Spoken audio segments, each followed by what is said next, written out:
Okey, Assalamualaikum warahmatullahi wabarakatuh. Test. Testing suara, testing suara. Okey, boleh dengar? Tak payah pegang okey kot. Asri Ibrahim, welcome. Assalamualaikum, salam sejahtera, selamat petang. Uh, Muhammad Effendi Abbas. Okey, lawan tetap lawan, kata Asri Ibrahim. Macam mana, suara okey ya? Clear? Melaka jelas, kata Asri Ibrahim. Fairul Liza pun ada, tepuk tangan. Puk amai-amai, kata kan. Okey, Khairul Azhar, Sudirman Kamal, Khairul Azhar, salam bang, kata Sudirman Kamal. Okey, terima kasih. Nak test suara, hari ni kena pakai earphone, tak ada mic tak bawa mic pula. Boleh dengar suara Saya tak perlu nak pegang macam ni, penat nak pegang. Rasanya boleh dengar kot. Assalamualaikum Moshi Moshi. Bro, lawan tak lawan gempur, kata Moshi Moshi. Bukan Moshi Moshi, Moshu Moshu. Daripada Japan. Mantoba. Hai Mantoba. Nasi muda, salam tuan. Rasanya ada berita best ke hari ni. Berita waktu banjir ni kurang best. Salam tuan. Okey. Asrahwan daripada Banatul Razak. Sini okey suara, kata Fadliza. Okey, Muhammad Ridwan. Assalamualaikum. Waalaikumsalam. Nasir muda, okey katanya. Saya tak perlu nak pegang rasanya boleh dengar Sudirman Kamal. Okey. Apa yang kita nak kongsikan hari ini tidak ada apa yang menarik sekarang ni. Banyak orang bercerita tentang bencana banjir yang sedang melanda, terutamanya di Pantai Timur, Kelantan, Terengganu, Pahang dan sekarang ini melanda negeri Pahang. Sudah menjadi kelazimannya selepas Terengganu dilanda banjir yang agak besar, memang dia akan pergi ke negeri Pahang. Dan negeri Pahang pun mengikut zon. Kalau sebelum ini Kuantan agak besar juga. Ya, berapa banyak rumah rakan-rakan kita, masuk rakan kita Bung Hatta kita ditenggelami air. Selepas itu dia berjangkit ke Mentakap sekarang ini, katanya besar. Beberapa rumah Pekan Mentakap pun ditenggelami air. Okey, Syam Amir, nombor Anwar. No Anwar, bukan nombor Anwar. No Anwar, no AP. Amiruddin Sujai, Anwar Musa tunjuk jalan pada Yudin untuk kemas ofis dengan perdahan surat dari Tok Zahid. Okey. Roslan Harun, salam, katanya. Ku Jade. Ku Jade, betul okey bro, katanya. Rosita Hassan, welcome. Salam reformasi, salam lawan tak lawan dari Aceh. Wow, jauhnya Aceh. Ini kawan kita, Ku Jade. Syaiful Iman, salam tuan. Ragu Prenan, salam reformasi. Ragu okey Kuantan okey. Ni Ragu Prenan ni orang aktivis keadilan di Kuantan. Ya, sekarang ini bekerja kuat membantu mangsa-mangsa banjir okey, terima kasih banyak kepada Ragu dan juga tim sukarelawan yang sekarang ini bekerja keras di Kuantan, menziarahi rakan-rakan kita masyarakat yang menjadi mangsa banjir di Kuantan. Harap mudah-mudahan semuanya bertambah baik Suara kurang jelas, rapatkan mic tu dengan mulut. Allahumma ai. Mak Zik, okey. Welcome Mak Zik. Jah Legend. Datuk Seri Ibrahim tak menipu istana dan numbers. Itu dia Jah Legend. Jah Legend, bagaimana di Pandan? Banjir di Pandan. Ya. Ni wakil kita. AJK cabang paling besar. Ya. Semoga Jah Legend tinjau-tinjau sikit kawasan di kawasan Pandan. Ya. Kita jadi pemangkang ni memanglah agak sukar sikit untuk memenuhi keperluan tetapi apa yang mampu kita bantu. Tak dapat bantu dengan wang, bantu dengan tenaga, buah fikiran dan sebagainya, insya-Allah. Kru Jade, juga Muhammad Zain Bakar, salam bro, katanya masih terkawal, kata Jah Legend. Okey, mudah-mudahan banjir yang melanda di Pahang dapat masih terkawal dan apa yang perlu dapat dibantu kita bantu dan bagi negeri-negeri lain yang tidak dilanda banjir, terutamanya kepada NGO persendirian yang ada kesudian untuk membantu kami di negeri Pahang bolehlah ya salurkan bantuan anda kepada masyarakat ataupun rakyat di negeri Pahang melalui NGO-NGO yang ditubuhkan, melalui tabung-tabung yang ditubuhkan ya. Dan di Kuantan yang sekarang ini masih lagi kawasan dilanda banjir seperti di Indrama Kota, Kuantan, Bandar Mentakap ya. Juga Maran, juga ada tempat yang agak teruk dilanda banjir ya. Kabarnya dah naik di Pekan juga ya. Dan kita harapkan semuanya terkawal, dan yang menjadi mangsa banjir ini kebanyakannya adalah tidak menggila parti, kerana banjir ini tidak kenal kamu keadilan, kamu UMNO, kamu PAS ke, kamu apa ke kan. Semuanya akan menerima ujian yang diberikan oleh Allah SWT. Jadi bantuan yang diberikan juga, janganlah kita memilih bulu, memilih parti dan sebagainya. Mereka yang perlu kita berikan bantuan sekadar apa yang kita mampu. Tapi tanggungjawab sebenarnya, tanggungjawab yang besar adalah terletak kepada kerajaan, sama ada kerajaan pusat dan juga kerajaan negeri ya. Jadi mereka yang lebih bertanggungjawab kerana mereka mempunyai kewangan, sudah pastinya mereka ada kewangan yang mencukupi, simpanan yang mencukupi apabila menghadapi bencana-bencana yang saban tahun ya diadakan. Jadi bagi kita NGO ataupun parti-parti politik, mereka hanya membantu meringankan serba sedikit buat permulaan ya. Apatah lagi bagi keadilan sendiri, yang negeri Pahang ini adalah negeri yang kita tidak perintah, tetapi tidak menjadi alasan untuk kita tidak memberikan khidmat dan juga bantuan kepada masyarakat sekitar kita ya. Jadi apa yang termampu oleh kita berikan. Kalau tidak ada kewangan, mungkin kita boleh beri bantuan dari segi tenaga dan sebagainya ya.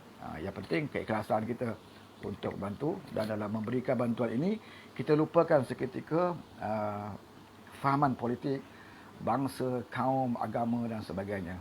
Mereka yang perlu kita bantu, hendaklah kita bantu. Okey, Kujit, apa Nasional Anwar Musa sahkan surat sokongan Zaid? Dah kena pecat, baru nak pecah lubang katanya. Okey, ya, biasalah. Okey, sekarang ni kita cerita pasal apa yang saya tulis di status Facebook saya berkenaan dengan disebarkan bahawa UMNO akan menarik balik sokongannya kepada Kerajaan Perikatan Nasional. Tetapi sehingga jam ini, Kerajaan Perikatan Nasional masih lagi menjadi kerajaan, masih lagi disokong oleh UMNO. Justru itu, kita mengharapkan ataupun kita memberikan cabaran kepada UMNO sekiranya mereka benar-benar serius ya, sekiranya mereka benar-benar merasakan bahawa Kerajaan Perikatan Nasional ini, khususnya Parti Bersatu yang telah pun membuli mereka sepanjang UMNO memberikan sokongan kepada Perikatan Nasional ini, sekiranya UMNO merasakan Bersatu adalah parti yang telah menganiaya mereka, yang telah membuli mereka, dan Kerajaan Perikatan Nasional ini tidak memberikan ruang yang sewajarnya kepada Parti UMNO, sebuah parti yang mempunyai bilangan ahli parlimen yang paling ramai di dalam Perikatan Nasional, maka seharusnya UMNO mempunyai kekuatan politik ya untuk membuat keputusan serta merta sepatutnya ya. Tidak perlu lagi ya nak cari alasan, dalih dan sebagainya ya. Bila 189 UMNO bahagian ya, hampir keseluruhan UMNO bahagian di negara ini, di seluruh Malaysia ini ya, termasuk di Sabah, kecuali di Sarawak kerana UMNO tidak ada di Sarawak, semuanya hampir keseluruhan ya menyatakan bahawa mereka tidak lagi memberikan sokongan kepada Parti Bersatu, iaitu parti yang sekarang ini presidennya menjadi Perdana Menteri sebuah kerajaan Perikatan Nasional, iaitu sebuah kerajaan orang kata kudeta, kerajaan yang dirampas ya secara tidak demokratik. Maka sewajarnya lah ya UMNO kembali insaf dan menyedari bahawa mereka telah melakukan kesilapan paling besar, iaitu bila mereka bersekongkol dengan perampas mandat rakyat ini ya. Itu yang lebih penting. Bukan kerana UMNO tidak mendapat layanan, bukan kerana UMNO tidak mendapat apa yang mereka perlukan di dalam Kerajaan Perikatan Nasional, tetapi sepatutnya UMNO lebih insaf, ya, bahawa mereka harus menarik balik sokongan kepada kerajaan Perikatan Nasional atas prinsip, ya, atas dasar bahawa kerajaan yang ada sekarang ini bukan kerajaan yang dipilih oleh rakyat. Itu yang lebih penting. Tapi kalau mereka menarik sokongan kerana tidak dapat jawatan timbalan Perdana Menteri, mereka tarik sokongan kerana mereka tidak mendapat jawatan Menteri Kanan, mereka tarik sokongan kerana mereka minta projek ataupun menteri-menteri JLC dan sebagainya yang tidak dapat memenuhi kehendak UMNO, maka UMNO tidak ikhlas sebenarnya. Ya, tidak ikhlas. Ya. Apa yang penting adalah keikhlasan kita. Kita tolak kerajaan Perikatan Nasional bukan kerana individu. Kita tolak kerajaan Perikatan Nasional bukan kerana jawatan, kedudukan yang ditawarkan. Ya. Tetapi atas dasar prinsip, adakah wajar UMNO ini bersekongkol dengan satu parti yang nak jadi kerajaan dengan cara tidak langsung menghormati kehendak rakyat. Ya. Ini yang lebih penting. Tetapi sekiranya UMNO kata, UMNO berpendapat bahawa tidak salah mereka bersekongkol dengan kerajaan Muhyiddin asalkan jawatan diberikan kepada mereka, kedudukan diberikan kepada mereka, maka UMNO adalah sebuah parti yang tidak ada bezanya dengan Parti Bersatu. Jadi jangan sebutlah tentang kedaulatan, ya, bangsa, kerana agama, kerana negara, ya, dan sebagainya. Ya. Sedangkan UMNO bersekongkol dengan puak-puak pengkhianat ini. Jadi yang konsisten adalah Pakatan Harapan. Ya. Yang konsisten adalah keadilan. Ya. Bagi kami, hak kami telah dirampas. Ya. Hak kami telah dirampas di luar daripada demokrasi. Ya. Kami cuba pertahankan mandat rakyat ini, ya, paling kurang sampai PRU yang ke-15. Tetapi kami dikhianati, kami disabotaj, ya, dan kerajaan ini tumbang akibat daripada beberapa ahli parlimen yang khianat, yang tamak, maka kerajaan kami jatuh. Tetapi bagi kami, ya, masih lagi kami mempunyai peluang dan masih juga kami merasakan kami punya hak dan kewajipan untuk mendapatkan kembali kerajaan yang telah dirampas. Itu tanggungjawab, ya, Pakatan Harapan, terutamanya bagi Parti Keadilan, di mana Presiden Keadilan merupakan ketua pembangkang. Ya, Presiden Keadilan adalah Presiden Keadilan juga merupakan pengerusi Pakatan Harapan. Jadi tugasnya adalah untuk mengembalikan semula hak yang telah dirampas. Ya, bukan kerana jawatan, bukan kerana kedudukan, bukan kerana tawaran, tetapi kewajipan itu harus dikembalikan kerana ini mandat yang diberikan oleh rakyat. Berbeza dengan UMNO. Ya, berbeza dengan UMNO. Ya, kalau UMNO nak menarik kembali sokongan kepada kerajaan Perikatan Nasional atas prinsip apa? Ya, kalau prinsipnya kerana tidak diberikan jawatan, bermakna mereka tidak ada lagi keikhlasan. Sebab kalau Muhyiddin tawarkan jawatan kepada mereka, ya, berikan apa yang UMNO mahu, UMNO akan terus kekal menyokong kerajaan Perikatan Nasional ini. Bermakna UMNO tidak mempunyai nilai, UMNO tidak mempunyai maruah, dan UMNO tidak perlu lagi bercakap tentang demokrasi dan sebagainya kalau parti UMNO ini bersekongkol dengan Parti Bersatu pimpinan Muhyiddin. Ya. Jadi sekarang ni semua bahagian UMNO telah menyatakan bahawa mereka tidak lagi mempercayai Parti Bersatu. Ya. Mereka mahu UMNO menarik kembali sokongan kepada kerajaan Perikatan Nasional. Maka apa yang harus pimpinan UMNO perlu lakukan? Adakah mereka perlu mengadakan perundingan dan terus berunding lagi dengan Muhyiddin? Adakah mereka perlu mengadakan perundingan dengan PAS? Sedangkan mereka tahu bahawa PAS ini bertunang dengan UMNO tetapi bernikah dengan Bersatu. Ya, Perlu apa mereka nak berunding dengan Haji Hadi?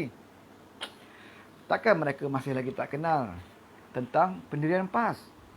Mereka dah berkawan dengan PAS dalam Muafakat Nasional, mengadakan perjanjian persefahaman bersama dengan PAS dalam Muafakat Nasional. Dan hubungan keduanya nampak agak positif. Ya, agak positif apabila mereka bergabung. Kerana dapat dibuktikan dalam PRK, sebab tu kita kerajaan PH pemerintah dalam PRK, mereka dapat memberikan saingan, bahkan mereka menang dalam beberapa PRK. Hasil daripada gabungan Muafakat Nasional ini. Tetapi PAS, ya, tetapi parti PAS ini, ya, tamak. Mereka tahu mereka sudah cukup baik apabila bergabung dengan UMNO. Tetapi bagi parti PAS, mereka nak jadi kerajaan. Ya, tak cukup dengan menang 2-3 kerusi PRK. Apatah lagi PAS hanya dijadikan jentera pemacak bendera saja dalam PRK, tetapi yang menang adalah wakil-wakil rakyat daripada UMNO Barisan Nasional. Ya, tidak ada satu wakil rakyat PAS pun yang menang dalam PRK. Ya, PAS hanya bantu UMNO Barisan Nasional untuk menang dalam beberapa PRK sebelum ini.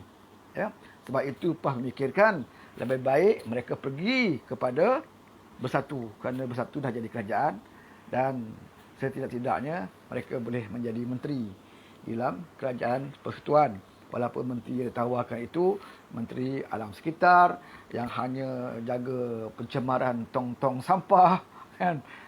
Tak apalah, ya, walaupun presiden mereka diberikan hanya level duta khas, walaupun tak buat kerja, tapi bagi PAS itu dah cukup, cukup membahagiakan, ya, bagi mereka.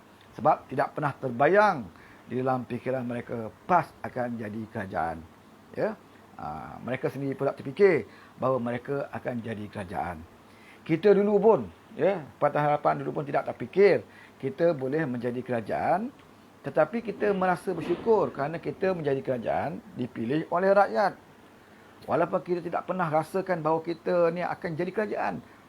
Kan? Mungkin kita boleh bagi tentangan. Dalam cita-cita kita, memang kita nak jadi kerajaan, tetapi tidak terfikir, ya, bahawa dalam PRU 14 dulu kita boleh menjadi kerajaan. Tetapi mandat rakyat memberikan kepada kita, ya, kepercayaan kepada kita untuk kita menjadi kerajaan. Jadi kita patut bangga. Tetapi PAS tidak boleh berbangga sebab mereka menjadi kerajaan bukan dipilih oleh rakyat. Mereka menjadi kerajaan kerana mereka sanggup, ya, bersekongkol, bersubahat dengan pengkhianat-pengkhianat ini. Ya, apakah mereka rasa bangga? Apakah perlu mereka bersyukur, ya, dengan apa yang mereka perolehi sekarang? Sebab itulah kita lihat, saudara, ya, walaupun parti Tok Lebay ini berada dalam kerajaan Perikatan Nasional, tetapi tidak ada keberkatannya. Sudah berapa bulan, ya, mereka menjadi kerajaan, kita melihat negara kita bukan semakin baik, bahkan semakin teruk. Ya. Bak kata Azmin, kalau dibiarkan PH memerintah, ramai rakyat akan mati kerana COVID. Sekarang ini ternyata depan mata kita, dengan fakta yang ada pada kita sekarang ini, kita lihat apa yang terjadi kepada COVID. Tidak lagi dapat terkawal, ya. Ianya semakin meningkat. Dalam keadaan semakin meningkat, tidak lagi boleh dikawal, ya.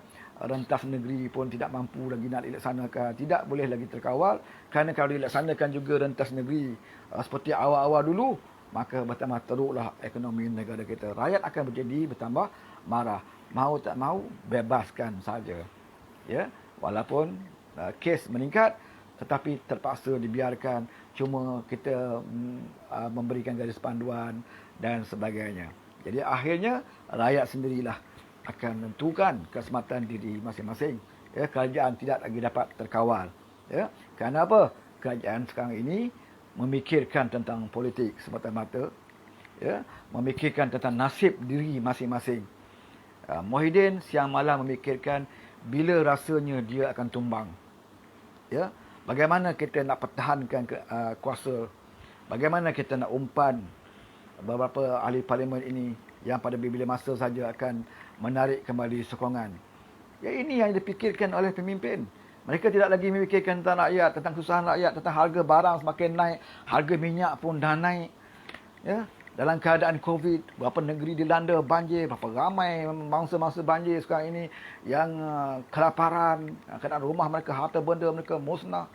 Ya, berapa juta yang telah disalurkan kepada mangsa-mangsa banjir ini? Adakah jentera-jentera membantu mangsa banjir ini mencukupi dan sebagainya? Mereka tidak lagi memikirkan tentang itu. Ya, mereka memikirkan, sekarang ini UMNO tarik sokongan kepada kita. Macam mana kita nak bertahan? Apa lagi yang patut kita beli? Apa lagi yang patut kita tawarkan kepada MP-MP UMNO ini? Ya, maka timbullah cerita beberapa UMNO bahagian telah pun dibeli, ya. Seperti mana yang didakwa oleh Ketua Pemuda UMNO sendiri, ya, Ashraf Wajdi, ya. Sehingga kan nak disaman oleh Armada Bersatu.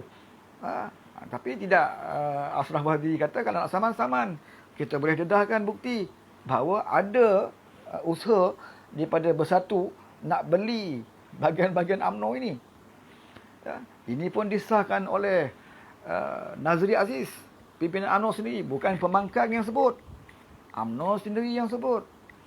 Ya, walaupun dinafikan oleh Bersatu, tapi mereka tidak lagi menyaman. Ya, tidak mengemukakan saman juga. Sebab kemungkinan mereka takut sekiranya mereka saman UMNO, UMNO akan buktikan di mahkamah memang ada proses jual beli dilakukan kepada UMNO bahagian. Inilah yang kita diperlihatkan betapa kerajaan yang ada ini adalah kerajaan bobrok, kerajaan yang diasaskan oleh nafsu, tamak, haloba dan khianat.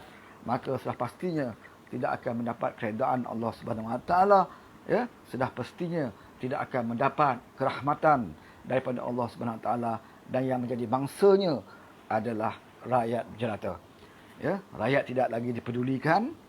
Ya, beberapa janji-janji di dalam pembentangan bajet juga tidak lagi ditunaikan, sama ada election moratorium, KBSP dan sebagainya. Sehingga kita lihat ada video, sanggup orang merakam videonya, meluahkan perasaannya bagaimana mereka amat memerlukan duit simpanan mereka KBSP sampai menangis-nangis dalam video, ya, supaya kerajaan berikan tanpa syarat kepada mereka, kerana mereka amat-amat memerlukan wang ini untuk hidup, ya, untuk meneruskan kehidupan keluarga mereka. Ya, ini hak mereka, ini duit simpanan mereka. Inilah waktunya mereka perlukan duit kerana kerajaan tidak lagi mampu memberikan mereka wang untuk meneruskan kehidupan. Ya, inilah yang terjadi. Ya, apakah mereka sensitif dengan rintihan rakyat? Tidak. Mereka masih memikirkan tentang politik, tentang kedudukan mereka sebagai Perdana Menteri, sebagai menteri-menteri. Ya, bagi kumpulan Azmin, sudah pastinya mereka amat takut sekiranya kuasa ini hilang.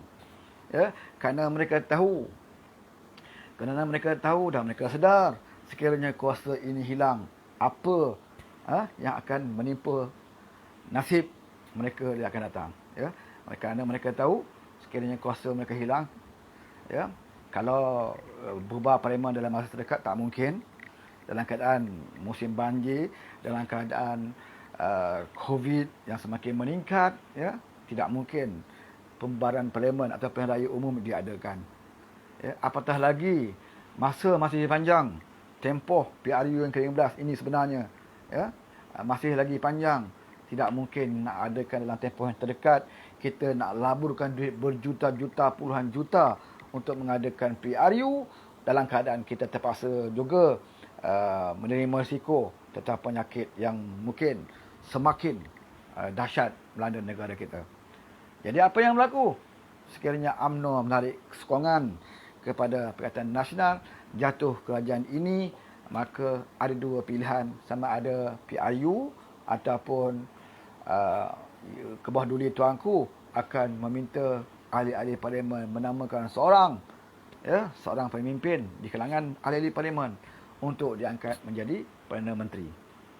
Ini cara yang terbaik sekali, kerana tidak memerlukan PRU, tidak mengeluarkan duit yang banyak untuk mengadakan PRU, ya, tidak mengambil risiko tentang COVID dan sebagainya.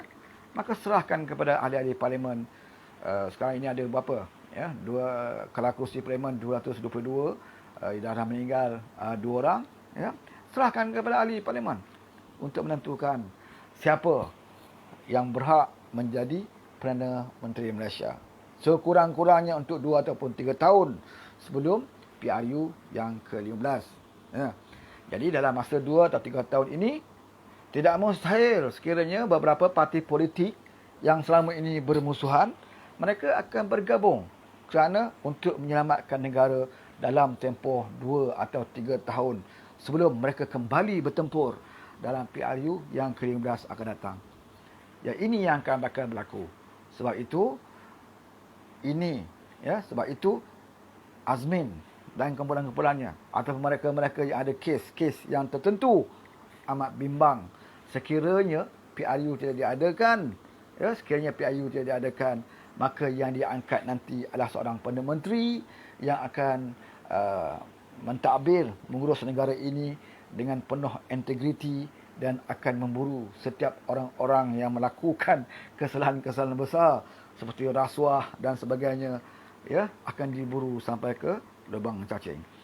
Ketika itu kita akan lihat, ya, siapakah sebenarnya, ya, dalam negara ini yang banyak menghabiskan harta rakyat, ya, harta negara. Siapakah yang selama ini yang banyak berpura-pura, ya, di hadapan masyarakat, di hadapan rakyat, kononnya mereka lah pemimpin yang paling baik, ya. Jadi kita mengharapkan sekiranya perubahan berlaku dalam tempoh yang terdekat ini, akan lahirlah seorang pemimpin seperti mana yang kita idam-idamkan sejak PRU 14 yang lalu, iaitu Datuk Seri Anwar Ibrahim akan diangkat, ya, menjadi seorang Perdana Menteri yang boleh membawa reform kepada negara kita. Ya, ni apa Asrar Wan sebut ni? Tak walaon bodoh, dia macam bengap. Ada walaon ke sini? Menyokong pelewat, mengundang laknat dari Allah. Ingat tu kata Amirul, ya. Dia nak perli siapa ni? Dia nak perli lebay-lebay PAS yang di Kelantan baru ni, ya. Ustaz budak, ya. Macam-macam lah, ya. Di antara lebay yang sekarang ni kita tengok pun di Kelantan baru ni dalam akhbar Sinar disebut Kelantan negeri yang paling tinggi ada kes-kes rogol, ya. Sebab apa? Ya, Kelantan adalah sebuah Serambi Mekah, dipimpin oleh ulama-ulama, ya. Di sanalah berlaku kes-kes rogol di kalangan anak muda remaja, ya, dan juga berlaku kes-kes lewat di kalangan lebay-lebay yang menjadi mudir madrasah-madrasah, ya. Di Kelantan juga berlaku, ya. Negeri di bawah ulama kononnya, ya. Jadi itulah berkatnya bila parti Islam mentadbir negeri, menjaja nama-nama ataupun slogan-slogan Islam, tetapi tidak boleh nak menguruskan negeri, ya, akhlak masyarakat, ya. Bagaimana nak didik akhlak masyarakat kalau ustaz-ustaz yang mentadbir madrasah sendiri pun, ya, ada kes-kes, ya, ada kes-kes liwat, kes cabul, banyak, bukan satu kes, bukan ustaz budak saja, ya. Ada beberapa ustaz lagi di Kelantan. Ya, begitu juga di Terengganu. Kita ada baca kes di mana satu pasangan lesbian ditangkap di negeri Terengganu. PAS juga yang perintah, ya. Jadi walaon-walaon kena tahulah, ya. Janganlah mereka terpengaruh dengan slogan-slogan, ya, Islam, tetapi apa pun tak mampu dilakukan. Dah berapa bulan sekarang ini di bawah kerajaan Perkhidmatan Nasional, lebay berada dalam Perkhidmatan Nasional. Apa yang lebay lakukan selain daripada angguk, akur dan walak dengan keputusan kerajaan untuk menambah judi daripada zaman PS dulu hanya 8 cabutan judi, ya. Zaman PN di mana lebay ada di situ, DAP tidak ada dalam Perkhidmatan Nasional, ditambah menjadi 22 kali cabutan. Ini hebat lebay, ya. Bila lebay berada dalam kerajaan, maka judi pun menjadi satu perjudian yang lebih syar'i lah. Jadi sebab tu dia tambah menjadi 22. Hebat kan? Masa kita jadi kerajaan dulu, masa tu UMNO memerintah cabutan judi 22 kali. Ya. Kemudian bila kita jadi kerajaan, kita kurangkan kepada 11 kali. Ya, dah separuh kita kurangkan. Kita masih tak puas hati. Ya. Menteri Kewangan yang meluluskan lesen judi ini adalah Ling Goeng. ya, DAP. Dia pun tak puas hati, takkan 11. Kita kurangkan lagi 8. Kurangkan lagi kepada 8. Sedangkan kebanyakan tukar-tukar judi adalah kaum Cina. Leng Goeng ini orang Cina. Tapi tidak ada masalah, buah PH. Kan? Kita kurangkan kepada 8. Tetapi bila kita dikhianati, kerajaan kita jatuh, ya, atas alasan kerajaan ini wajib dijatuhkan kerana adanya DAP yang anti-Islam, maka naiklah kerajaan Perikatan Nasional, di mana lebay-lebay pun berada di situ, maka lesen judi ditambah menjadi 22 kali. Kembali kepada zaman BN. Itu hebatnya lebay. Ya. Dia bukan nak kerja nak naikkan taraf ekonomi rakyat, untuk naikkan gaji, allowance dan sebagainya, ya, kecuali allowance wakil rakyat mereka lah, mereka naik gaji, ya. Tapi mereka naikkan jumlah cabutan judi. Itulah merupakan satu kejayaan bagi sebuah kerajaan Perikatan Nasional. Walaupun DAP tidak berada dalam kerajaan itu, tetapi kerajaan Perikatan Nasional ini dibantu oleh PAS yang berada dalam kerajaan Perikatan Nasional ini berjaya meningkatkan cabutan judi kepada 22 kali. Ya, 22 kali. Maka itulah dia kerajaan, ya, yang dipilih oleh lebay. Yang kononnya tidak perlu DAP, kita boleh laksanakan dasar-dasar Islam. Apa dasar Islam? Selama mereka merintah. Ya, selama ini mereka menyalak dalam parlimen. Kalau kita masih ingat dulu, YB Zailah Yusof Rantau Panjang bercakap dalam parlimen tentang apa? Tentang pramugari membuka aurat, ya, di Asia. Cakap bukan main dalam parlimen, ya. Kena kerajaan PH kena haramkan, ya, kena suruh pramugari ini menutup aurat. Ya, hidang arak dalam pesawat, menutup aurat, pramugari Islam menutup aurat dan sebagainya. Bukan main mereka bercakap. Ketika itu saya masih ingat Menteri Pengangkutan Anthony Locke jawab apa? Anthony Locke jawab, dia kata Asia ini, ya, contohnya Asia ini adalah syarikat penerbangan swasta. Jadi tata cara etika pemakaian dan sebagainya, kita kerajaan tidak boleh ganggu. Itu adalah tata cara yang ditetapkan oleh Asia. Tetapi kerajaan hanya boleh beri pandangan dan juga cadangan kepada mereka. Kalau mereka tidak boleh terima, nak buat macam mana? Ya. Tentang pakaian-pakaian pramugari di Asia. Itu jawapan Anthony Locke. Apa kata YB Muslimat ni? Rantau Panjang ni. Dia kata apa? Kalau dah kerajaan tidak boleh nak tentukan syarikat swasta ini mematuhi pemakaian menutup aurat ini, lebih baik tak payah jadi kerajaan. Apa guna jadi kerajaan yang ada kuasa tetapi tidak boleh bertindak apa-apa? Bukan main kan? Sekarang ni mereka jadi kerajaan, kemungkinan sekarang ni semua pramugari di Asia telah pun memakai jubah, ya, memakai purdah, ya, mungkin memakai niqab dan sebagainya lah. Kemungkinan lah kan, di bawah PAS ni. Begitu juga masa kita jadi kerajaan, cerita pasal pemandu mabuk, baru 1-2 orang, ya, di zaman PH. Pemandu mabuk langgar orang, ya, 1-2. Mereka punya bising, ya, sampai nak berdemo pasal mabuk. Tetapi akhirnya bila mereka merintah, ya, tak sampai setahun pun, ya, dalam beberapa bulan PN merintah, lebay jadi kerajaan, ya. Berapa banyak kes pemandu mabuk langgar orang?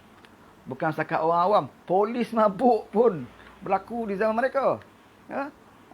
Jadi itulah saya katakan, ya. Itulah saya katakan, kalaulah parti ini tidak menjual agamanya, ya, parti ini tidak boleh hidup. Parti ini tidak akan mendapat sokongan daripada wala-wala mereka. Sebab itu saya katakan, kalau orang ada ilmu yang asas yang mencukupi dan juga pemikiran yang boleh berfikir jauh, matang dan sebagainya, mereka tidak akan menyokong parti, ya, yang meletakkan agama sebagai slogan semata-mata, tetapi tidak ada langsung, ya, keinginan, ya, tidak ada langsung usaha untuk melaksanakan apa yang Islam kehendaki, ya, hanya slogan di mulut tetapi nak melaksanakannya mereka tak tahu nak laksanakan, ya. Jadi apa yang mereka bising satu ketika dahulu, inilah yang berlaku. Lebih teruk lagi, ya, kes Adam pun tak boleh nak selesai, ya, kes mabuk pun tak boleh nak selesai, kes judi ditambah lagi, ya. Jadi apa, ya, zaman kita dulu pun paling tidaknya orang kata kalau isu transgender, Sajat dulu pun bila pergi umrah, Sajat pakai telekung, bukan main lagi. Walaupun ni lebay-lebay ni bising. Bawah PH ni dia kata, oh Sajat boleh pakai telekung pergi umrah. Kan? Apa jadi pada kerajaan PH? Mereka serang Dato' Mujahid. Tapi bila zaman PN, Sajat bukan saja pakai telekung. Sajat hanya pakai coli dan pakai spender, pakai bikini saja. Di zaman PN minta Sajat buang telekung, pakai bikini, lebay-lebay tutup mulut. Sebab apa? Lebay-lebay pun nak tengok juga Sajat ni macam mana kan? Okey, betul Maan. Sehari kita apa? Ayuh, sekarang tak ada baca. Terbaik tuan. Okey, Tamar Jalis. Tamar Jalis ni penulis buku. Lepas dah pernah hidup mewah macam pemimpin UMNO, betul ya. Sebab mereka kata hujah mereka dalam Islam ni hidup mewah tak salah. Dalam Islam ni nak jadi kaya tak salah. Ya, pakai bermewah pun tidak salah. Itu hujah mereka lah. Ya, itu biasalah lebay. Pak Beb Ramli, kemunafikan lebay makin terselah. Abdul Rahman, betul tu, Allah Maha mengetahui niat seorang itu. Okey. Mana ni? Nak baca komen walaon tak ada ni, tak jumpa lagi ni. Asrawan lebay bodoh katanya. Assalamualaikum semua. Nur Nilam, makin selamat datang. Nur Nilam. Kita pernah lagi tajuk dah ni kan. Okey, cerita pasal tadi. Okey, sekarang kita harap, ya, seperti mana yang saya sebut, kita harap UMNO akan betul-betul berani, ya, ada kekuatan politik, ya. Kalau nak tolak Perikatan Nasional, tolak saja. Ya. Tidak perlulah nak berunding sana, nak cuba main tarik tali dengan macam ni kan. Kalau ada kes, nak kena settle kes ke macam mana ni, ya. Kalau kamu settle kes saya akan beri sokongan. Ya. Sebenarnya yang ada kes mungkin 1-2 pemimpin UMNO saja. Ya. Kenapa pula yang ahli-ahli pemimpin UMNO bahagian, yang lain ahli parlimen yang lain nak jadi mangsa kamu? Ya. Kamu nak lepaskan diri kamu seorang sehingga kan kamu terpaksa jual parti ini, ya, parti UMNO itu, sehingga kan orang lain terpaksa ikut kamu. Kan? Sepatutnya kamu kena dengar. Kalau dah 169, ya, UMNO bahagian menolak Perikatan Nasional, Presiden UMNO ke, timbalan Presiden UMNO ke, pengerusi penasihat UMNO ke, terpaksa akur. Ini dah suara akar umbi. Kerana dah 189 UMNO bahagian ini adalah mewakili akar-akar umbi UMNO di seluruh Malaysia. Ya, bermakna akar umbi UMNO ini menolak kerajaan, ya, kerajaan Muhyiddin Yassin, menolak Parti Bersatu. Kerana akar-akar umbi ini tahu bahawa Parti Bersatu ini adalah parti yang sememangnya ingin menghancurkan UMNO. Maka perlunya UMNO bekerjasama dengan orang yang sememangnya nak menghancurkan UMNO. Ini yang difahami oleh akar umbi di bahagian-bahagian. Tetapi bagi pemimpin UMNO, ya, Presiden UMNO, ya, dan beberapa orang pemimpin naib presiden ataupun ahli majlis tertinggi UMNO yang ada masalah, mereka cuba main tarik tali. Sebab apa? Sebab mereka tahu, ya, mereka ada masalah. Ya. Jadi siapa yang boleh selesaikan masalah? Sekiranya Muhyiddin boleh selesaikan masalah mereka, ya, kami akan bawa parti kami sokong kamu. Sekiranya Anwar boleh selesaikan masalah mereka, kami akan bawa parti kami dan orang-orang kami menyokong Anwar Ibrahim. Ini perjuangan apa? Kalau tidak perjuangan peribadi. Jadi ahli-ahli UMNO dan UMI harus faham. Mereka kena faham kenapa pimpin mereka amat sukar untuk membuat keputusan. Ya, sudah pasti ahli UMNO fikir, kita bercakap di luar bukan main. Kita hentam Muhyiddin, tak puas hati tentang KLBSP, tak puas hati tentang moratorium, tak puas hati dengan ini, tak puas hati. Tapi dalam masa yang sama, kamu masih lagi berpegang kepada Muhyiddin, masih lagi berpaut dengan Perikatan Nasional. Tapi di akar umbi, kamu menghentam Muhyiddin. Ya? Tapi di Putrajaya, kamu masih lagi makan daripada suapan Muhyiddin. Tidakkah ini dipanggil hipokrit ataupun berpura-pura dengan ahli-ahli? Sebab itu saya nak bagi tahu ahli UMNO, kamu kena pandai memilih pemimpin kamu. Kalau kamu salah memilih pemimpin kamu, maka inilah akibatnya. Kerana apabila pemimpin ada masalah peribadi, dia akan heret keseluruhan parti itu, ya, untuk menyelamatkan dirinya sendiri. Sebab itu keadilan kami amat bersyukur. Ya, kami dalam keadilan kami amat bersyukur kerana kami mempunyai presiden yang tidak perlu takut kepada sebarang ugutan Sebab apa? Anwar Ibrahim ini seorang, ya, Anwar Ibrahim ini bukan maksum. Anwar Ibrahim ini bukan malaikat. Tetapi Anwar Ibrahim ini seorang manusia yang tidak perlu takut kepada sebarang ugutan. Kerana sepanjang, ya, penglibatan beliau dalam politik, sepanjang penglibatan beliau memegang jawatan-jawatan dalam kerajaan, beliau tidak ada melakukan sebarang penyelewengan dan makan duit rakyat, rasuah dan sebagainya. Sebab itu Anwar Ibrahim ini berani menentang sesiapa saja. Daripada zaman Tun dilawan, zaman Pak Lah pun dia lawan, zaman Najib pun dia lawan, dan sekarang ini di zaman Muhyiddin pun dia lawan. Sebab Anwar Ibrahim ini tahu bahawa tidak ada sesiapa yang boleh mengugut beliau. Ya? Nak ugut dengan apa? Nak ugut dengan kes rasuah? Mereka boleh semak fail-fail rasuah di Kementerian Keuangan contohnya. Cari, ya, satu sen yang Anwar lakukan, ya, tentang rasuah. Paling kurang pun mereka boleh kena ke Anwar dengan fitnah dan juga citaan-citaan. Ya, cari seorang dua budak-budak jantan mana mengaku lewat. Itu saja daripada dulu sampai sekarang. Sebab itu kita lihat Anwar ini, kalau nak kena ke Anwar, tak ada cara lain kecuali cari orang lain mengaku kena lewat. Itu saja. Kan? Itu saja. Anwar lah main jantan, Anwar lah main perempuan, Anwar lah ejen Amerika, semua, ya, diletakkan atas bawah Anwar. Tapi adakah Anwar bertambah lemah semangatnya? Tidak. Anwar masih lagi dipandang tinggi.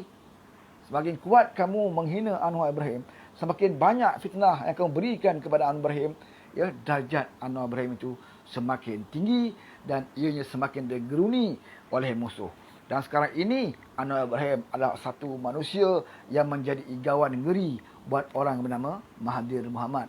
Kerana Mahathir Mohamad inilah seorang manusia yang awal sekali, ya, melakukan penganiayaan, kezaliman, fitnah kepada Datuk Seri Anwar Ibrahim. Mahathir Mohamad inilah yang memulakan, ya, kerja-kerja fitnah ini, kemudian diikuti oleh anak-anak muridnya selepas itu. Ya, diajar oleh orang tua ini. Ya. Tetapi Anwar Ibrahim berjiwa lapang, ya. Bagaimana hebat sekalipun Mahathir melakukan kepada beliau, kepada isteri dan anak isteri beliau, kepada keluarga beliau, tetapi Anwar Ibrahim ini menerima, ya, Mahathir, ya, sebab tu PRU 14 yang lalu bahkan diangkat untuk menjadi seorang Perdana Menteri. Ya, 2 kali Mahathir berjumpa dengan Anwar, ya, untuk memohon restu menjadi Perdana Menteri. Ya, Anwar terpaksa berdepan dengan keluarganya, ya, terpaksa juga berdepan dengan para penyokongnya yang amat tegar, ya, menentang Mahathir, dan Anwar terpaksa memujuk, ya, keluarganya, memujuk rakan-rakan dan juga ahli-ahli parti supaya menerima Mahathir Mohamad ini. Kerana apa? Kerana Anwar percaya, ya, manusia ini kalau melakukan kesilapan, kalau mereka ingin melakukan perubahan dan juga insaf, maka peluang itu harus diberikan kepada manusia yang ingin melakukan perubahan. Tentang adakah mereka benar, ikhlas berubah, ya, itu bukan ada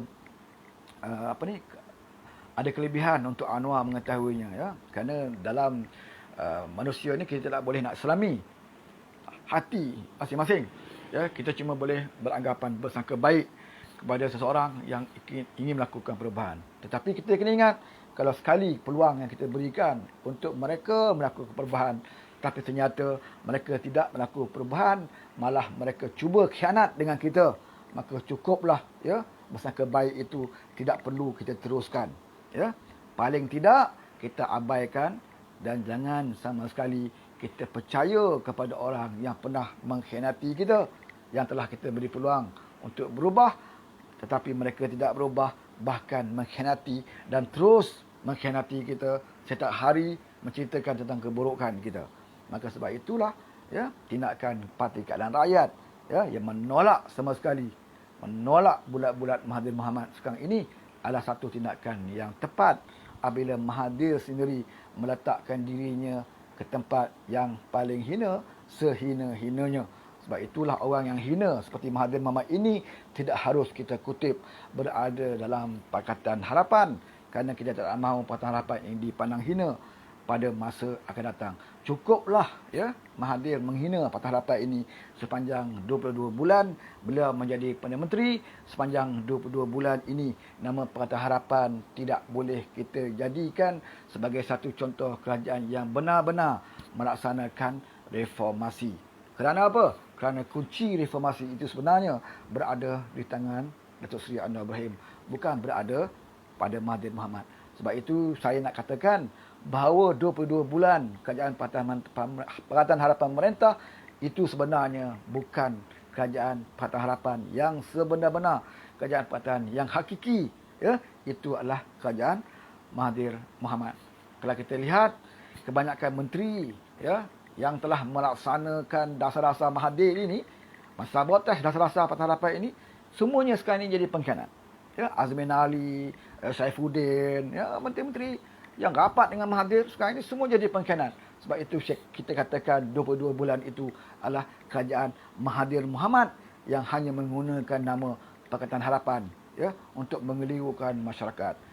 Saudara, PRU yang akan datang ini, ya, PRU yang akan datang ini, maka kita hendaklah munculkan, ya, kita hendaklah pamerkan kerajaan Pakatan Harapan yang sebenar-benarnya. Sebab itu kita tak mahu Mahathir Mohamad berada dalam Pakatan Harapan.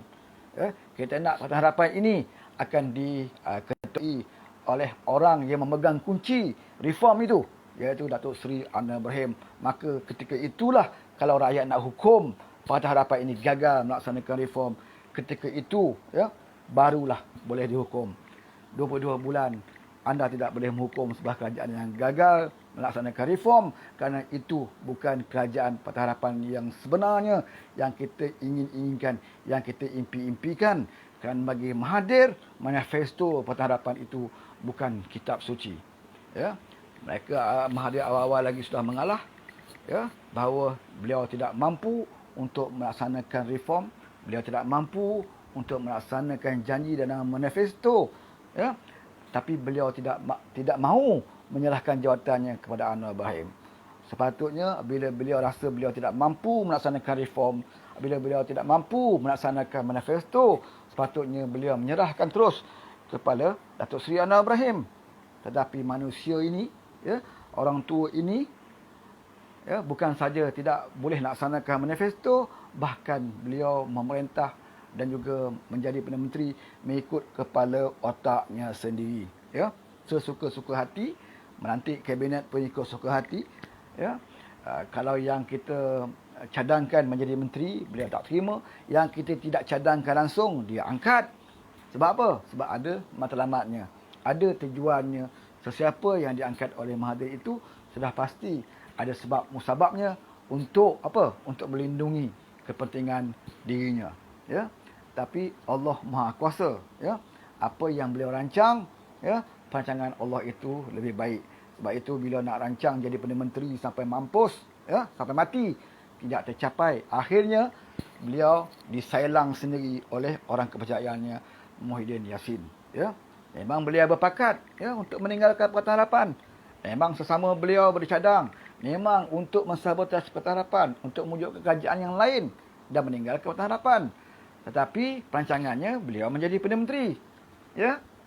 Cuma beliau hanya berjaya menjatuhkan Pakatan Harapan. Cuma cita-citanya nak menjadi Perdana Menteri itu tidak tercapai, ya. Telah disailang oleh Muhyiddin Yassin, ya, dan dibantu oleh lebay-lebay. Lebay-lebay ni dipandai berhukum, kan.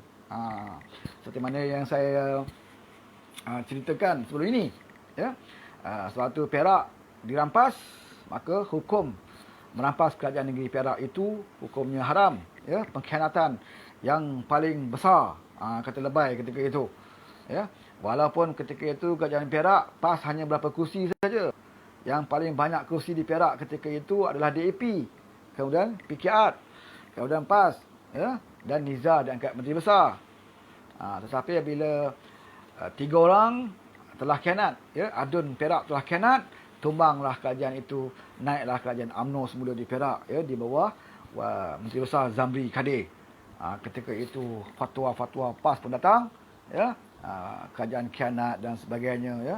Mereka pun membuat persidangan Dewan Negeri di bawah pokok dan sebagainya, dan ada lebay-lebay yang berani mati syahid, ya, berbaring di jalan raya di depan Istana Perak untuk menghalang upacara angkat sumpah Zamri Kadir. Ya, mereka berbaring berguling-guling, ya, dengan jubah-jubahnya di depan istana, dan sekiranya mereka dilanggar oleh kereta, maka mereka akan jadi syahid seperti Ibn Libya di Memali, ya, ketika itu. Ya, begitu sekali, ya, PAS mempertahankan kerajaan yang cuba, ya, yang telah dikhianati oleh UMNO ketika itu melalui pengkhianatan di Perak, ya, pada tahun 2009, kalau tak salah saya lah, 2009, 2008, 2009, ya, berlaku di Perak, ya. Dan kejadian yang sama, pengkhianatan ini berlaku di pusat, sama juga, ya, apabila ahli parlimen melompat mengkhianat. Kalau di Perak, ahli Dewan Undangan Negeri yang khianat, yang melompat, sehingga kerajaan UMNO ambil alih. Di parlimen, beberapa ahli bersatu, ya, dan juga daripada parti keadilan yang khianat dan melompat. Kejadian sama, cuma jumlah saja beza, ya, kerajaan negeri dan juga kerajaan pusat. Pengkhianatan tetap sama, ya, iaitu merampas kerajaan tidak melalui mandat rakyat, sama. Tetapi di pusat ini jadi halal. Di pusat ini jadi halal, bahkan dikatakan sebagai satu perubahan kuasa yang syar'i, ya, satu anugerah Allah, ya. Allah menganugerahkan pengkhianatan ini, ya. Bagi lebih apa yang berlaku pada Februari yang lalu, ya, Februari yang lalu adalah satu anugerah Allah, ya, kerana Allah telah menghancurkan sebuah kerajaan yang ada di AP, maka Allah menaikkan sebuah kerajaan yang baru di mana kita para alim ulama berada dalam kerajaan ini. Alhamdulillah, maka kita telah berjaya menaikkan cabutan judi daripada 8 kali di bawah kerajaan DAP kepada 22 kali di bawah kerajaan Melayu Islam. Ini yang PAS lakukan, ya. Maka Walaun pun bertakbir. Takbir. Walaun bertakbir. Kenapa mereka takbir? Sebab berjaya menaikkan, ya, bukan menaikkan ekonomi, bukan menaikkan gaji kaki tangan kerajaan, ya, berjaya menaikkan cabutan judi daripada 8 kepada 22 kali, ya. Dan kalau kita baca dalam media lebay ni, ya, dia kata hasrat PAS ialah untuk menghapuskan judi menjelang 2025. Berapa tahun lagi ni? Sekarang ni 2021. 22, 23, 24, 25, ya. 4 ke 5 tahun lagi, ya. Matlamat PAS adalah untuk menghapuskan judi menjelang 2025. Seperti mereka rasa-rasa macam mereka jadi kerajaan lah, ya, sampai 2025, ya. Kita ingatkan mereka nak laksanakan hudud 2025, tapi mereka kata nak hapuskan judi menjelang tahun 2025. Bermakna hukum Tuhan tu, ya, haram tentang judi ni, PAS ada kuasa, ya, untuk menangguh-nangguhkan hukum tu, ya. Seolah-olah dia tahu 2025 nanti dunia belum kiamat, ya. Dan dia tahu bahawa menjelang 2025 nanti PAS masih lagi jadi kerajaan, kan, dan Haji Hadi masih lagi menjadi duta Timur Tengah. Tuan-tuan masih lagi jaga, menteri jaga tong sampah, pencemaran tong sampah dan sebagainya, ya. Seolah mereka confident. Sebab itu mereka katakan kita nak hapuskan judi menjelang 2025, ya. Jadi para malaikat pun terpaksalah, ya. Jangan tulis dulu siapa yang berjudi waktu ini, ya. Jangan rekodkan dulu haram judi, tunggu tahun 2025 dulu, ya, kerana lebih-lebih PAS dah bagi guide supaya 2025 barulah judi itu diharamkan, ya. Apakah usaha yang dilakukan, ya, menjelang untuk mengharamkan judi, ya? Kalau kita tanya kepada orang yang merokok, kalau kamu nak berhenti merokok, bagaimana usaha kamu nak berhenti merokok? Contohnya kita berazam, ya, bulan depan saya berazam untuk berhenti merokok. Apakah usahanya? Ya, kita akan berusaha sekurang-kurangnya kita tidak lagi membeli rokok. Ya, kalau kita beli rokok selalunya satu kotak satu hari, mungkin kita beli batang-batang lah, ya. Sebatang, makan beli sebatang. Kurangkan, ya. Jadi satu hari satu kotak, kita tidak lagi beli satu kotak, kita dapat makan kita beli sebatang. Itu cara-cara, ya, kaedah-kaedah kalau kita nak niat untuk berhenti merokok, ya, iaitu mengurangkan menghisap rokok.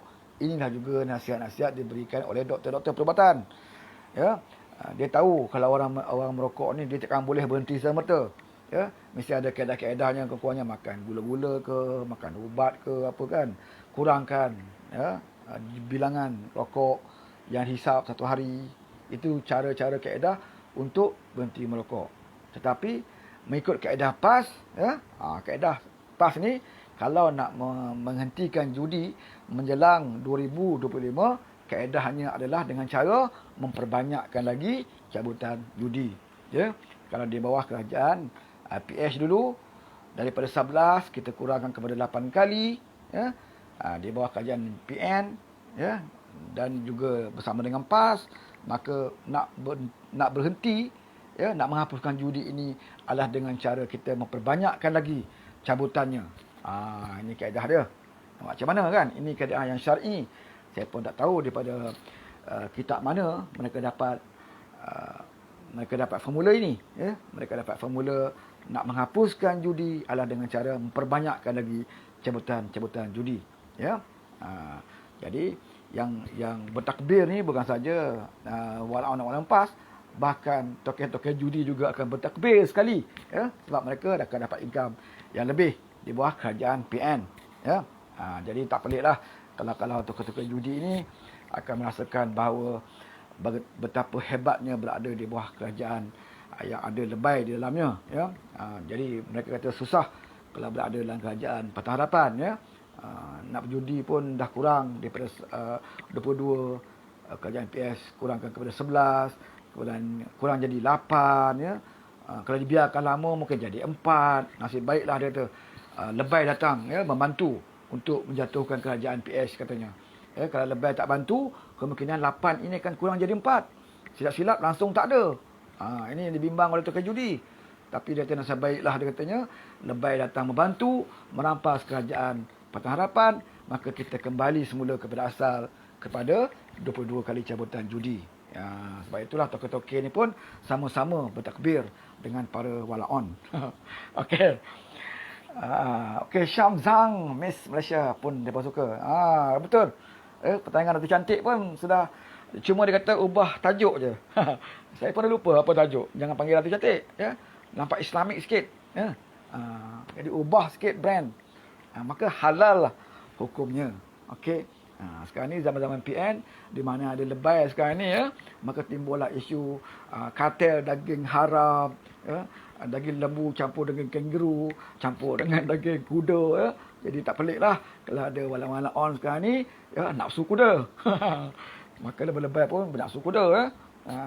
Jadi ada 2, 3, 4 bini dan sebagainya, kan.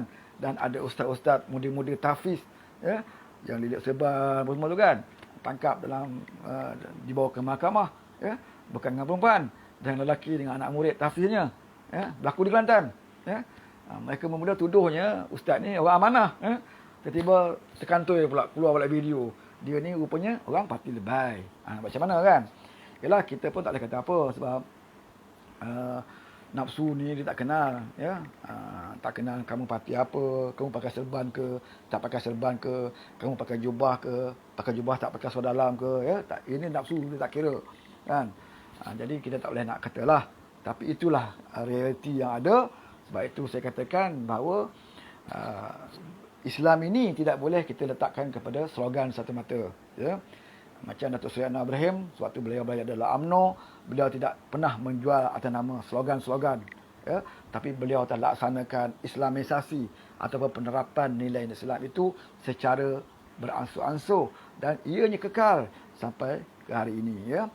Kewujudan Bank Islam, Universiti Islam, Takaful Islam, insurans Islam, ya, mudarabah dan sebagainya, ya, bentuk Islamisasi, ya, yang dilaksanakan bermula daripada era Datuk Seri Anwar Ibrahim. Walaupun beliau tidak memainkan slogan-slogan, tapi beliau telah melaksanakan, ya, beliau jadi Menteri Pendidikan, melaksanakan perempuan, anak murid perempuan pakai baju kurung, kalau dulu pakai skirt, pakai baju kurung, lelaki dulu pakai seluar pendek, pakai seluar panjang bagi orang Islam, ya, dan akhirnya berkekalan, ya, bukan sekat guru, murid, bahkan kaki tangan kerajaan juga, ya. Sekarang masa itu bermulalah era kaki tangan kerajaan perempuan memakai tudung sehingga ke hari ini, ya. Ini adalah didikan ataupun tarbiyah, ya, yang dilaksanakan di era ketika Datuk Seri Anwar Ibrahim berada dalam kerajaan, ya, sewaktu beliau menjadi menteri timbalan Perdana Menteri. Inilah penerapan nilai-nilai Islam yang dibawa oleh Anwar Ibrahim sewaktu beliau menjadi timbalan Perdana Menteri. Dan pada ketika itu kita lihat PAS begitu tidak mendapat sokongan, ya. PAS tidak lagi memberi saingan sebab PAS tidak ada modal. Apabila Anwar berada dalam UMNO, maka PAS tidak ada lagi modal, kecuali modal mereka hudud saja. Mereka nak cerita tentang ekonomi Islam, Anwar telah laksanakan. Mereka nak cerita tentang pendidikan Islam, Anwar telah laksanakan. Mereka cerita pasal pajak gadat Islam, Anwar telah laksanakan. Akhirnya apa yang ada pada lebay? Kecuali mereka siang malam hanya melaungkan hudud. Ya? Bila mereka dapat Kelantan, mereka perintah Kelantan. Kita tanya, bila Kelantan dapat hudud? Mereka kata mereka tidak ada kuasa. Kerana hudud hendaklah mempunyai kuasa di pusat, di peringkat persekutuan.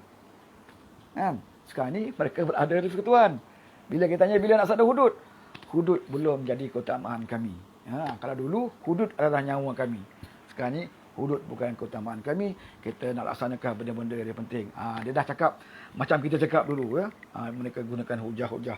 Sebab itu saya katakan bahawa parti PAS ini adalah parti yang bermain dengan slogan semata-mata. Ya, mereka tak tahu nak laksanakan tugas, mereka tak tahu nak laksanakan tanggungjawab bila diberikan tanggungjawab. Ya, contohnya Presiden PAS jadi duta, ya, bertaraf menteri, ya, bertaraf menteri yang berkaitan dengan negara Asia Timur. Ya, apa kenyataan resmi? Kalau kita lihat sepanjang beliau menjadi duta, apa dia dasar ataupun kenyataan resmi yang dikeluarkan oleh beliau? Tak ada. Ya, kalau tanya beliau pun negara mana yang berperang kat luar pun beliau tak tahu. Ya, apa yang berlaku pada krisis negara-negara Arab, negara Islam tak beliau tahu. Apakah pengiktirafan negara Arab kepada Israel dan sebagainya? Beliau tidak ulas. Ya, beliau tidak ulas. Yang kita lihat adalah kenyataan-kenyataan daripada ABIM, kenyataan-kenyataan daripada NGO-NGO Islam. Ya. Sebab apa? Sebab dia tak tahu. Beliau tak tahu apa yang berlaku di sekelilingnya. Ya. Kemungkinan yang berlaku di Marang pun beliau tak tahu.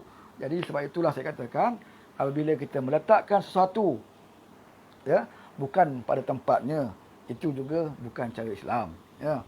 Amirul, itu bukan cara Islam.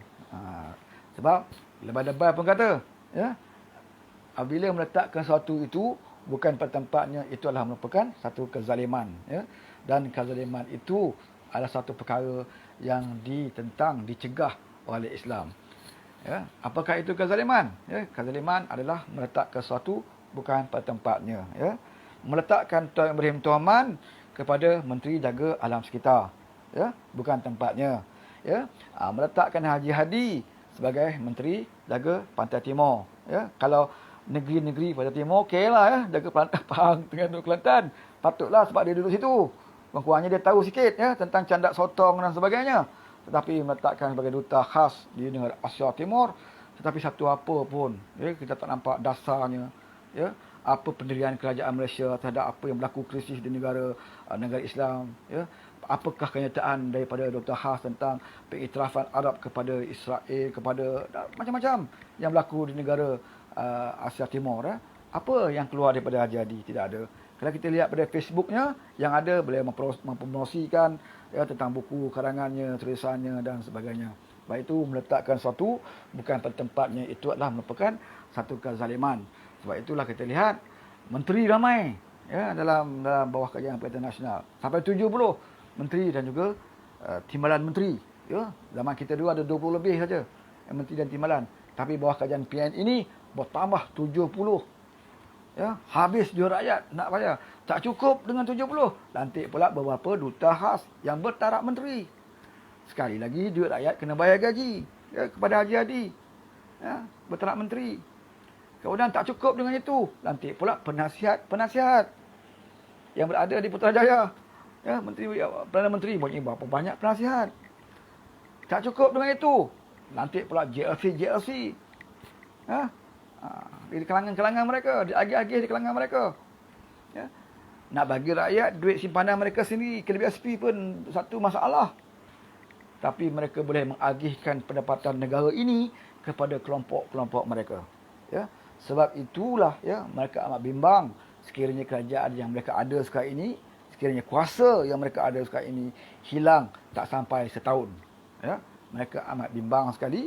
Bukan mereka saja takut kehilangan pendapatan, tapi mereka yang paling mereka takut adalah kes-kes mereka ini akan disiasat oleh kerajaan baru, apatah lagi kerajaan itu nanti akan dipimpin oleh Datuk Seri Anwar Ibrahim, yang seorang pemimpin yang Mahathir kenal bahawa Anwar Ibrahim ini tidak takut kepada siapa-siapa, ya, tidak akan termakan dengan apa-apa saja umpanan dan sebagainya, ya, tawaran dan sebagainya. Datuk Seri Anwar Ibrahim akan lakukan, ya, keadilan dan juga reformasi kepada semua institusi negara ini, dan inilah yang paling ditakuti oleh orang-orang seperti Dr. Mahathir dan kaki-kaki rasuah yang sekarang ini dilindungi, ya, yang sekarang ini rasa selamat berada di bawah kerajaan Perikatan Nasional. Jadi inilah amat ditakuti.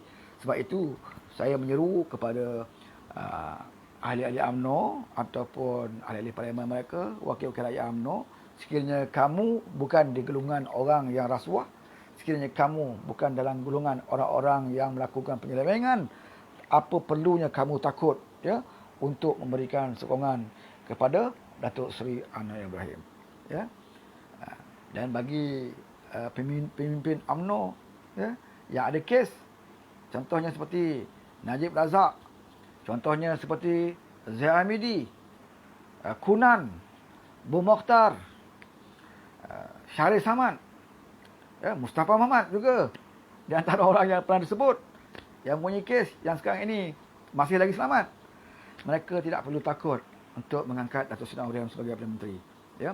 Walaupun Datuk Seri Anwar Ibrahim ini tidak menjanjikan kepada kamu sekiranya Anwar menjadi Perdana Menteri maka kes kamu akan dibebaskan, ya. Anwar tidak akan memberi jaminan sedemikian rupa, ya. Kalau Anwar berprinsip sedemikian rupa, sudah lama Anwar jadi Perdana Menteri, ya. Dia lambat jadi Perdana Menteri sebab itulah, ya, sebab dia tidak mahu berkompromi dengan orang seperti ini. Dia tidak menerima tawaran orang seperti ini, ya. Tetapi kalau kamu merasakan kamu tidak bersalah, ya, kalau kamu merasakan kamu dianiaya seperti Najib, ya, selalu kata beliau tidak bersalah, yang bersalah adalah Jolo, ya, yang bersalah adalah Nek Faisal, ya, dan beberapa orang yang telah memperdaya dirinya, ya, sehingga beliau terperangkap dalam skandal satu NDB. Kalau betul beliau rasa beliau tidak bersalah, beliau seharusnya memberikan sokongan kepada Datuk Seri Anwar Ibrahim. Sebab apa? Sebab Datuk Seri Anwar Ibrahim akan mewujudkan institusi kehakiman, ya, peguam negara, hakim-hakim yang akan mengendalikan kes kamu dengan penuh keterusan dan penuh keadilan, campur tangan daripada kerajaan, ya. Kalau kamu betul, maka kamu akan menerima penghakiman yang betul, pembicaraan yang betul. Kalau kamu salah, maka kamu juga akan dihakimi dan juga akan dihukum sebagai pesalah, ya. Jadi itu saja. Tetapi kalau kamu beri sokongan kepada yang ada sekarang ini, apakah jaminan sekiranya kes Datuk Seri Najib ini tidak mendapat pembicaraan yang adil, ya? Pembicaraan yang adil. Sebab itu kalau mahu pembicaraan yang adil, mestilah kepada mahkamah yang adil, mestilah kepada hakim yang adil, dan juga mesti kepada kerajaan yang adil, iaitu kerajaan yang tidak akan mencampuri urusan-urusan mahkamah. Jadi apakah kamu yakin Muhyiddin Yassin, kerajaan yang ada sekarang ini, tidak mencampuri urusan mahkamah? Ya. Apakah kamu hanya mengharapkan Muhyiddin menggunakan kuasanya untuk membebaskan kes kamu? Ya. Kalau itu yang kamu harapkan, sampai bila kamu akan sentiasa berada dalam keadaan ketakutan, tertang budi kepada Muhyiddin Yassin. Jadi kamu tidak ada kebebasan.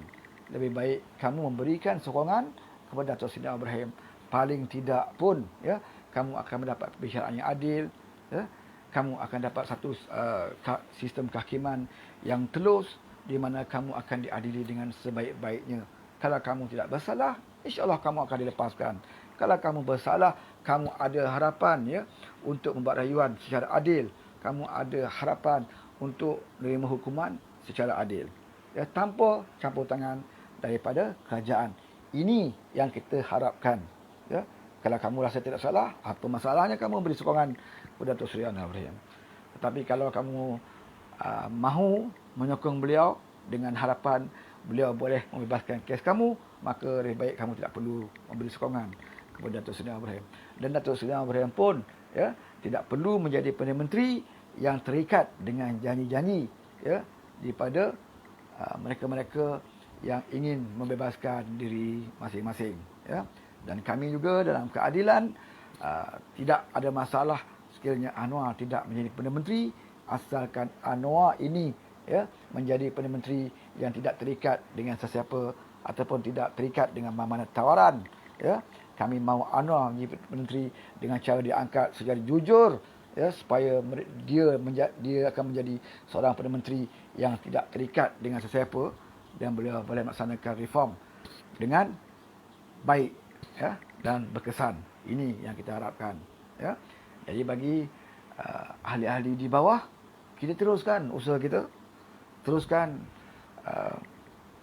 kerja kita, tugas kita, memperkuatkan jentera, meramaikan ahli-ahli kita, tak kira DAP, amanah atau keadilan ya. Kita perkuatkan jentera kita dan dalam masa yang sama kita mendoakan ya supaya Datuk Seri Anwar Ibrahim ini akan terus ya diberikan ketabahan, kekuatan ya, kesabaran ya untuk memimpin kita untuk menghadapi berbagai-bagai ujian, dugaan terhadap beliau, dan seterusnya kita mengharapkan agar beliau akhirnya berjaya untuk mengembalikan semula hak kita yang telah dirampas, iaitu mengembalikan semula kerajaan Pakatan Harapan yang mana beliau sendiri akan menerajuinya ya. Dalam masa yang sama saya menyeru terutamanya kepada seluruh warga keadilan di semua cabang seluruh Malaysia. Keadilan ini mempunyai 222 cabang ya. Kita lebih hebat daripada UMNO. UMNO ni sampai Sabah saja mereka ada bahagian. Di Sarawak UMNO tak boleh masuk ya. Tetapi keadilan ini seluruhnya seluruh Malaysia termasuk Sabah dan Sarawak, kita mempunyai cabang. Kita ada cabang di semua parlimen, 222 cabang. Dan pada tahun ini ya, bermula pada bulan Januari Februari ini, Mac April, kita akan mengadakan mesyuarat agung tahunan cabang di setiap cabang masing-masing ya. Dan saya menyeru dan saya berkempen dan saya minta saudara-saudara ahli keadilan yang sedang menonton live ini ya, tolong sampaikan kepada rakan-rakan kita di cabang-cabang lain, bahkan di cabang-cabang saudara sendiri, bahawa dalam mesyuarat agung tahunan cabang nanti ya, di cabang masing-masing kemukakan usul ya. Jangan harapkan pimpinan, kita akar umbi ya, akar umbi yang hadir pada mesyuarat kemukakan usul di setiap cabang supaya Parti Keadilan Rakyat ini menolak kerjasama bersama Tun Dr. Mahathir Mohamad. Saya mahu dan saya harap ya, saya merayu, saya berkempen setiap cabang supaya bawa usul ini ya, dibawa ke cabang masing-masing, iaitu usul apa? Usul supaya Parti Keadilan Rakyat menolak memutuskan sebarang kerjasama dengan Tun Dr. Mahathir Mohamad. Itu saja yang kita harapkan. Sekiranya lebih ya, paling bagusnya lebih pada 2/3 daripada bahagian daripada cabang di seluruh Malaysia membawa usul ini ke peringkat Kongres Nasional nanti ya, selepas bulan April tahun ini, mungkin perkara ini akan dibahaskan di peringkat Kongres Nasional. Maka di situ kita akan bahaskan dan kita akan putuskan bahawa keadilannya akar umbinya menolak manusia yang bernama Mahathir Mohamad ini. Jadi kita naklah serius. Kalau kita tolak Mahathir Mohamad, kita hendaklah serius. Jangan hanya bercakap di mulut, jangan hanya bercakap di kedai kopi, jangan hanya mengutuk di Facebook. Kita lakukan dengan serius melalui salurannya, iaitu mengemukakan usul di setiap cabang masing-masing. Ya, saya sebagai ketua cabang di cabang Paya Besar sudah pastinya akan membawa usul ini.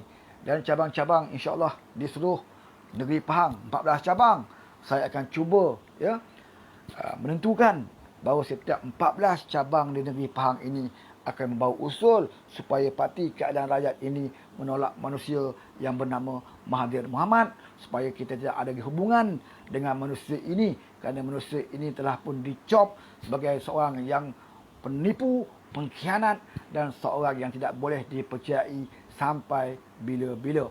Sebab itu kita tak mahu, kalau kita sayangkan Parti Keadilan, kalau kita sayangkan Parti Harapan, jangan bawa manusia yang bernama Mahathir Mohamad ini. Ya, sebab itu saya minta semua cabang bawa usul ini, kalau boleh 222 cabang, ya, membawa usul ini ke Kongres Nasional, bahawa semua cabang dalam Malaysia ini menolak manusia bernama Mahathir Mohamad. Dan kalau Anwar ini masih lagi ada sifat pemaaf tahap dewa, masih lagi nak terima Mahathir Mohamad, ya, mungkin Anwar tidak mampu berbuat apa-apa kerana 222 cabang tidak mahu terima Mahathir Mohamad.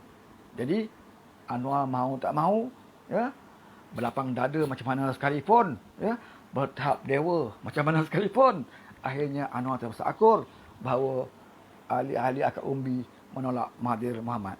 Parti-parti lain kita serahkan kepada mereka. Ya, kalau amanah kata kita masih lagi terima Anwar tetapi kita mahu tun, itu terpulang kepada parti mereka. Begitu juga DAP kalau masih lagi mengharapkan Mahathir boleh berada bersama Parti Harapan, itu terpulang kepada parti mereka. Tetapi keadilan seharusnya, ya, membuat keputusan yang tegas, ya, dan tepat, ya, tidak ada kluk-klek sana, ya. Jangan ada keputusan kata kita nak Anwar jadi PM tetapi kita tidak mahu bermusuh dengan Mahathir. Ini jawapan yang tak jelas, ya, tidak jelas. Jadi keadilan harus membuat keputusan yang jelas, iaitu keadilan tolak sama sekali Mahathir Mohamad, ya, manusia bernama Mahathir Mohamad ini. Dan ini hendaklah dibawa di dalam Mesyuarat Agung Tahunan Cabang, setiap cabang seluruh Malaysia, dan akan diparakui dan kita minta dibahaskan di Kongres Nasional nanti. Ya, ini satu tindakan, bukan hanya kita cakap di mulut, ya, kita hendaklah laksanakan secara yang betul-betul berkesan dan akan memberikan kesan yang besar kepada Parti Keadilan. Parti Keadilan hendak menunjukkan satu parti yang berani membuat keputusan, ya, tidak terpengaruh dengan mana-mana parti. Parti Keadilan harus berani ke depan untuk menunjukkan bahawa Parti Keadilan adalah parti yang akan tolak sesiapa saja yang khianat, sesiapa saja yang penipu, munafik, hipokrit dan sebagainya. Ini yang harus kita lakukan, ya. Sebab itu kita harus lakukan melalui Mesyuarat Agung Tahunan cabang masing-masing yang telah bermula, ya, beberapa minggu yang akan datang ini mengikut giliran yang telah ditetapkan oleh cabang masing-masing.